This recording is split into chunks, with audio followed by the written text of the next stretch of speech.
In a leaking wooden shed beside a Philips parking lot in Eindhoven in the spring of 1984, a handful of engineers began work on a machine almost nobody believed in. There was no cafeteria. When it rained, water ran down the walls. The company had 31 employees, a borrowed name, and a product that did not yet work. Today, that company decides how fast the modern world can think. Every advanced smartphone, every data center, every artificial intelligence model trained anywhere on Earth depends on a machine built in the Netherlands. There is only one company that can build it. To understand why, you have to understand what a computer chip really is. A city printed in light. A fingernail of silicon carrying tens of billions of transistors. Switches so small that 10,000 of them could sit inside the width of a human hair. Nobody carves them by hand. They are printed, the way a photograph is printed, layer after layer, using light shone through a patterned mask onto a wafer coated in light-sensitive chemicals. The machine that does this printing is called a lithography scanner. It is the single most complex device humans routinely manufacture. The rule that governs everything is simple and cruel. You cannot print a feature much smaller than the wavelength of the light you print it with. Try to draw a fine line with a thick marker, and the line blurs. For 30 years, the industry answered by shrinking the marker. Visible light gave way to ultraviolet. Ultraviolet gave way to a laser passing through argon and fluorine gas at 193 nanometers. Then progress stalled. Beyond that point, the physics resisted. Engineers flooded the gap between lens and wafer with purified water, bending the light a little further. It bought a decade.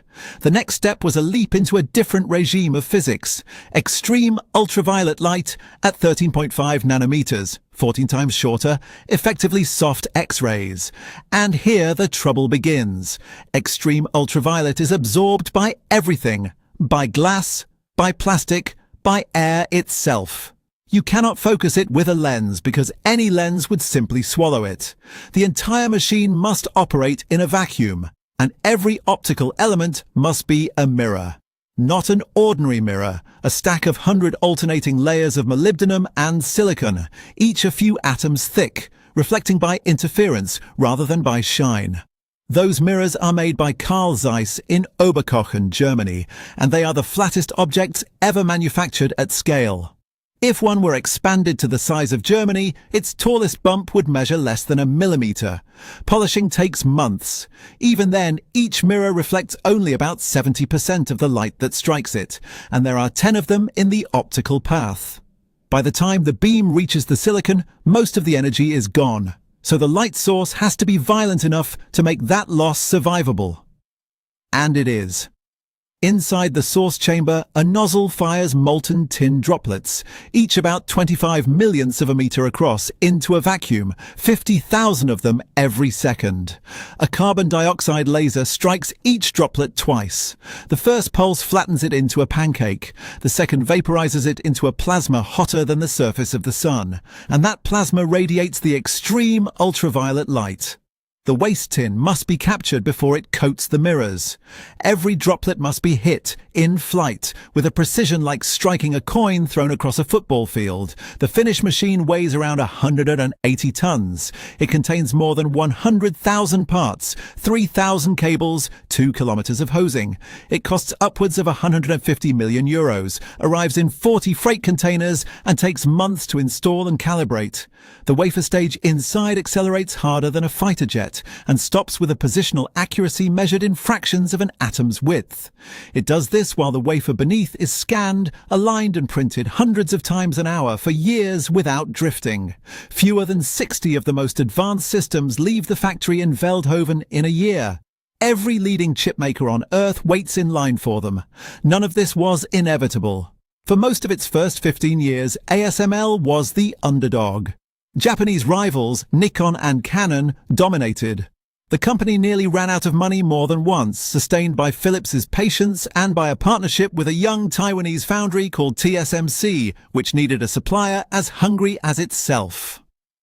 The turning point came in 2003. Nikon bet on a different path forward. ASML bet on immersion, printing through a thin film of water. The water worked. Within 5 years, ASML led the market it had spent 2 decades chasing. But extreme ultraviolet was a far larger gamble. Research began in the 1990s, funded partly by an American consortium of national laboratories. Deadline after deadline slipped. The program consumed more than 20 years and billions of euros. In 2012, in an extraordinary arrangement, ASML's own customers, Intel, Samsung, TSMC, bought shares in the company to help pay for the research they desperately needed to succeed. ASML also purchased Cymer, the American maker of light sources, and took a stake in Zeiss. It was assembling not a product, but an ecosystem. That ecosystem is the real answer to the question everyone asks: why can nobody else do this? ASML does not truly build its machines alone. It orchestrates some 5,000 suppliers, many of them small European firms holding a single irreplaceable competence: a valve, a coating, a bearing, a measurement. The knowledge is not written down in any one place. It lives in habits, in failed experiments, in engineers who have spent 25 years learning what breaks. A blueprint would not help you. Stealing the plans would give you a map to a country you cannot enter, which is why a machine from a quiet Dutch town has become the fulcrum of global politics. Since 2019, export licenses for these systems to China have been withheld, and the restrictions have widened since. One company in one country has become a valve on the flow of computing power to the world. Governments that once ignored semiconductors now write laws about them.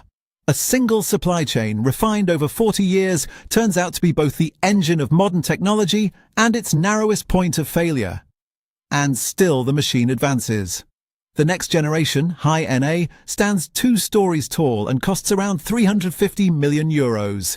Each one is a wager that the shrinking can continue a little longer. There is something quietly astonishing in this, that the most abstract products of our age, thought, memory, intelligence, rest on molten tin, mirrored atoms and vacuum chambers in a small country by the North Sea.